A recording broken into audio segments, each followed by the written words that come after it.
I want to help people become better presenters by the end of this video. Now, I am someone who is very guilty of giving a horrible presentation at one or many times in my life, and sometimes I used to blame it on the topic. So take a really dry topic like federal evidence law. Blah. Most people I find who give a presentation, regardless of how interesting the subject matter is inherently or not, do it this way. I'd like to speak to you today about federal evidence law. Federal evidence law are the laws that govern what kind of evidence can be admissible in a federal court. These laws govern what kind of evidence can be admitted and how to evaluate. If you are not interested in hearing about federal evidence law before this presentation started, then chances are you probably are no more interested in it now. Now contrast that version with this version. Imagine you're on trial for a crime you know you didn't commit. There's a key witness who says they saw you at the scene of the crime.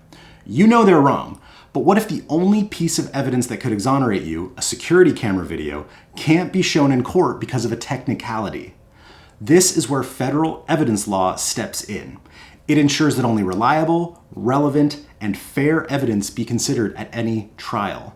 And it can be the difference between freedom and a wrongful conviction, making it vital to everyone's pursuit of justice. So which version did you prefer? Version 1, where I just spat out a bunch of facts and told you what I plan on doing, which is bore you to death with federal evidence law? Or the second example, where I told a story by tickling your imagination, placing you at the center of someone who might need federal evidence law, suddenly making it as relevant as possible to as much of my audience as possible. This telling of a story allows people to lean in and want to know what's going to happen. It uses tension, which is literally just the idea of making a question form in your audience's head. Oh my God, what if I was wrongfully accused? I should really pay attention to this. This might be relevant to me one day. Use a story whenever possible to create a greater impact on your audience. You can tickle the imagination, but regardless, you want to make a question form in your audience's head to get them to lean in. And that question should be relevant to as broad a number of your audience as possible.